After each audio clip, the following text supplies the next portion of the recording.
garden friends, today we're going to talk marigolds. 11 things that you should know about growing marigolds and or just in general.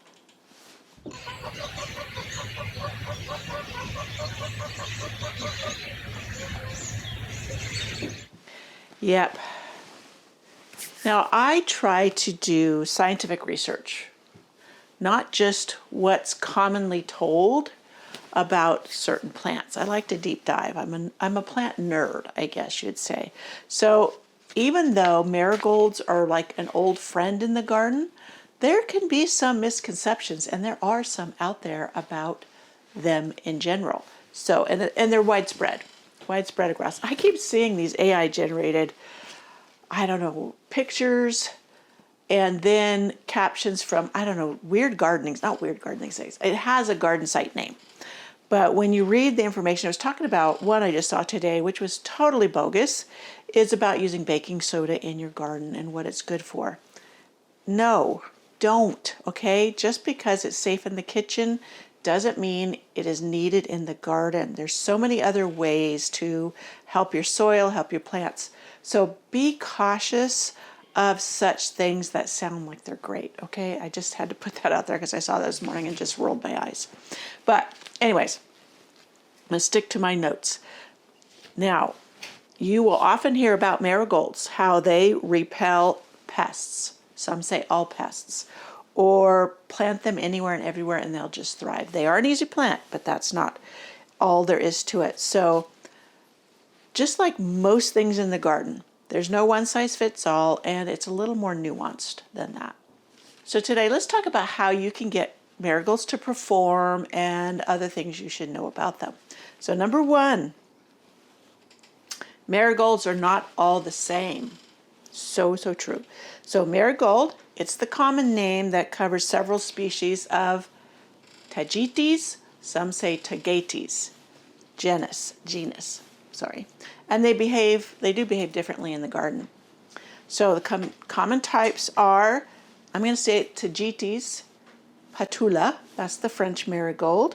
These are compact and they're best for edging, and they do have some pest suppression properties. Then there's Tagetes erecta, African marigolds. I grew these. They are not short, at least the ones I grew. They tall, much larger blooms and heavier feeders. And the scent, they have a very sweet scent, where I would say the French marigolds are more of a spicy scent. So yeah, there's a big difference between the scent of African, which is so unusual. They're called African marigolds, but they're really native to the Americas. Why they got the name African, I don't know. And then there's Tagetes tenuifolia. Blittered that one, didn't I? Signet marigolds. Now these are airy and they're edible flowers, and they are more drought tolerant. One thing about the African marigolds, they are heavy feeders. So different species produce different levels of bioactive compounds. So that directly affects their pest suppression properties or abilities. So number two, the pest repellent claim is partly true, but overstated. So that's one of the biggest myths, and it's also one of the most interesting truths. So marigolds produce compounds like thiophene, and let me get to this one. This one is really, I'll put the name across here, alpha-terthanil, theanil. So these have shown in studies, scientific studies, to suppress nematodes in soil, particularly root knot nematodes. So what's been proven? Certain marigolds can reduce nematode population when grown as a cover crop or dense planting. Also, you don't take them out. If you need to plant something else on there, you cut off the plant and let the roots remain, because the properties stay with the roots. So you don't want to pull them up thinking, okay, it's safe now because I had marigolds in here. And then what's not been proven is that few marigolds scattered in your garden repels all insects. Yeah, you'll see that they do. It's claimed that they repel a lot more than what they actually do. So marigolds work best in the soil and in quantity, huge quantity.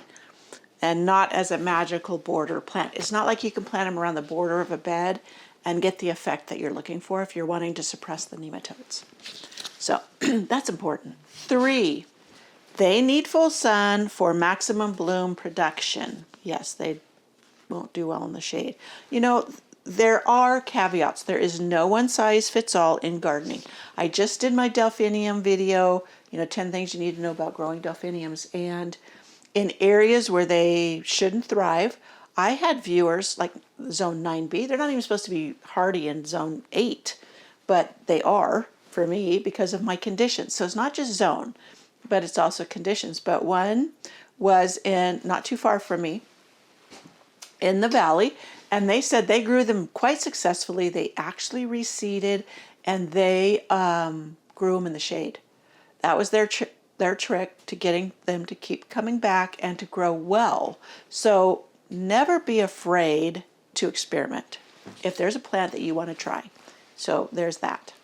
I just wanted to make sure I had plopped that in there. Okay, marigolds really are true sun lovers. I know that the ones I grew, the African ones, that I want to grow those again. They needed full sun. So they need a minimum of 6 hours direct sunlight, and it's ideal that they get 8+. Well, I don't think anything in my garden gets 8+ because of the tall trees, but we did okay. So in lower light, they will stretch. Maybe that's why my African marigolds got so tall. They did. They got really tall. Fewer blooms form. I had plenty of blooms. Increased risk of fungal issues. Yeah, that's true. So flowering is tied to photosynthetic energy production, and less light is fewer resources for blooms. So what about soil fertility? This one does sometimes surprise people. So they do not need rich soil. Okay, there was cosmos, zinnias, and coneflowers, echinacea. So these would go well with those. So marigolds, so in fact, if you have too much fertility, especially nitrogen, this will give you excess leafy growth, fewer flowers, and weak stems. It's very interesting about the weak stems. I keep wanting to go say extra things that I shouldn't. So high nitrogen promotes vegetative growth over reproductive growth. So the best soil is moderately fertile, meaning you don't need to add all these slow release fertilizers, all these extra fertilizers. If you add some compost each year, then you're probably very good to go. You don't need to invest in pricey fertilizers. That's garden marketing. That's not garden wisdom. So if it's well draining, yes, they like well draining soil, and not heavily amended with manure or high nitrogen fertilizer. So 5, overwatering is a bigger problem than underwatering. So they are drought tolerant, moderately drought tolerant once they are established. So if you have too much water, it can lead to root rot, fungal diseases, and reduced flowering. Do you know what it does when you overwater? And this is why you have reduced health with overwatering. The water will choke out the oxygen. The roots need oxygen. So if it's too wet, then the oxygen can't get in there. It kind of pushes it aside. Okay. Bedding plants show oxygen deprivation in saturated soils. I guess I'm getting ahead of myself. So it reduces root function quickly. So let the top inch of soil dry before watering. Ensure excellent drainage. Now, the top inch really doesn't tell you what's way down by the roots, especially if your plants have deeper roots. Maybe they're 6 inches deep. The top inch could be dry if you don't have mulch, and the roots still have enough moisture. I prefer using a moisture meter. I will try to put a picture up. I keep thinking I'm going to bring it out here. I have it in the house for my plants on the plant rack, which I check frequently for moisture, because sometimes they'll look moist, they'll feel moist, like have a weight to the pot, and still, I should say they feel dry, but they're still got enough moisture, and if you water more, you lead to problems. But anyways, the moisture meter, the probe, you put it down in there where the roots would be, and then you get a better gauge rather than stick your finger in there. I don't know why people say the first top inch or 2. To me, that's a misnomer. But anyways, the moisture meter works well, and they're very inexpensive. At least the ones I've gotten, and they work well. 6. We're on to 6. Some say that they actually improve soil. Well, okay, so it says they can actually improve soil, but not immediately. Marigolds are often used in crop rotation systems, especially in organic agriculture. Their roots release compounds that, remember earlier I said about the pest control, suppress nematodes, only certain ones, the French marigolds, and they influence soil microbial communities. That's why you don't pull them out, you cut them off. So this effect is cumulative and time dependent. So it works best when they're grown densely, like as a cover crop, incorporated into the soil as green manure. Like I said, chop them off and then chop them up and then use them as a mulch. Used over a season or longer. So it's not just that season. You have to keep them in there and, like I said, incorporate them into the soil. Mostly the roots. So 7, deadheading is not required, but it does help. So marigolds will continue blooming without deadheading. It's one of those giving plants because they're genetically programmed for continuous flowering. However, removing spent blooms will redirect energy into new flower production, improve your plant appearance, reduce risk from decaying plants, disease risk. So this is a case of resource allocation in plants. Removing seed heads encourages more blooms. And if you want them to, 1 or 2 to go to seed so you can collect them towards the end of the season, do that. Just note, be mindful of when your first hard frost date is. And then you can count backwards as far as when seed production would occur. So I'm not exactly sure how many weeks that is, but I'll be on the safe side, just let one go to seed from the very beginning. Because sometimes you can have an early freeze, and then there you go. You didn't get any seeds. So 8, temperature affects growth more than you think. It's one of those warm weather flowers. So marigolds are warm season annuals, rather like rudbeckias, daisies, coneflowers, sunflowers, petunias. Sorry, there's a bug flying in here. So for optimal growth, range 60 to 80 degrees Fahrenheit. Remember that soil temperature is as important as air temperature, maybe more so. So below 50 degrees and their growth will slow significantly. So frost, they'll kill these plants overnight. They're one of those that is not frost hardy. So seed germination studies show how best results around 70 to 75 degrees soil temperature if you want to direct sow them. But also the temperature, if you had started them inside, kind of like, I have some plants in here, here's some petunias. If you put marigolds out into cold soil, just like they wouldn't germinate well, they will sit there and sulk and if it's not warm enough, the soil, and therefore then it's more susceptible to pests and diseases if it gets stressed that way. So don't jump ahead thinking you're going to get a head start, because really what you're doing is setting the plant back. Okay, 9, they are excellent for pollinators. I guess that's not one you needed to know or didn't need me to tell you. So despite the smell. Okay, some gardeners assume marigolds don't attract pollinators because of their scent. Now the scent, I'm talking about not the African ones, the other ones, the Signet and the French, though maybe the French more than anything. Research shows that they attract bees, hoverflies, and beneficial insects, and they provide accessible nectar and pollen for many of them. Especially true for single-flowered varieties, smaller flowered types like Signet marigolds. Good to know. I also know that my African ones were crazy busy with the pollinators.